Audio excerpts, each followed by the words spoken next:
कहते हैं कि रावण रोज कैलाश जाता था, every day from Sri Lanka Kailash जाता था। तो कैलाश में लंबी लाइन लगी होती थी महादेव के दर्शन करने वालों की। रावण बोलता, मैं लाइन में लगूंगा? मैं तुम जानते हो मैं कौन हूं? रावण जिसके पीछे लाइन में खड़ा होता था ना, आगे वाला जब पीछे, अरे आप आगे आ जाओ, आप आगे आओ। इतना खौफ था रावण का। ये कैसा भक्त है ठाकुर जी का, जो जिसमें विनम्रता नहीं आई, जिसमें दीनता नहीं आई, जिसमें सरलता नहीं आई। एक अपने आप को भक्त कहता है। ऐसे भक्त आज भी होते हैं, जिन लोगों को ये लगता है कथा हम पीछे बैठेंगे, कथा में हम नीचे बैठेंगे, कथा में सोफा नहीं है हमारे लिए। समझ जाइएगा कि सोफा वाले बुरा नहीं मानना। कहीं सोफा वाले यूं सोचने लगे हो भाई हमारे लिए बोले, नहीं आपके लिए नहीं बोला मैंने, आप लोग तो अच्छे हो। तो रावण एक दिन बड़ा परेशान हो गया। बोले मैं रोज आता हूं कैलाश और इतनी लंबी कतार लगी होती है और ये सब खड़े रहते हैं आगे। और फिर उसके बाद भी रावण को सबसे ज्यादा बुरा क्या लगता था, इतना लंबा लाइन में खड़े होके गया और फिर महादेव को जब प्रणाम कर, महादेव ऐसे ही बैठे रहते। तो रावण एक आध बार पैर छूता, ऐसे करता, तो थोड़ा नेक हिलाता, नेक तो खोल के देखो कौन आया है सामने।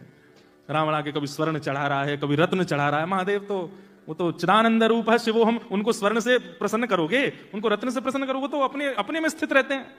महादेव अपनी स्थिति में बैठे रहते। रावण को लगता है ये देख क्यों नहीं रहे मैंने क्या चढ़ाया। तो रावण ब्रह्मा जी से पूछता कि इनको प्रिय क्या है। बोले शंकर जी को स्तुतियां बहुत प्रिय लगती हैं, कोई संस्कृत में स्तुति गावे, कोई अच्छे अच्छे भाव। तो फिर रावण ने शिव तांडव स्तोत्र लिखा।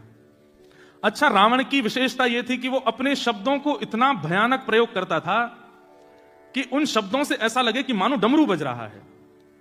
मतलब आप शिव तांडव स्तोत्र सुन के सो नहीं सकते। आपको सोना है तो आपको नमामि मीशान ही सुनना, रुद्राष्टकम ही सुनना पड़ेगा। अब नमामि मीशान कितनी मीठी मीठी है, तो शिव तांडव स्तोत्र ऐसी ऐसी स्तुतियां बनाता था रावण की, उसको सुनकर के महादेव के नेत्र खुल जाते थे।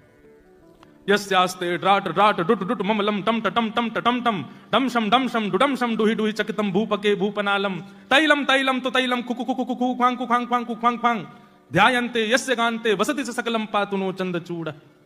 महादेव आंख खुल के, कहां है भैया? इधर हूं। क्यों?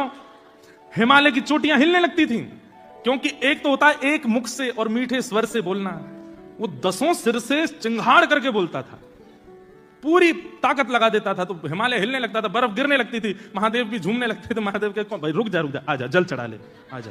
तो काय को इतना परेशान हो?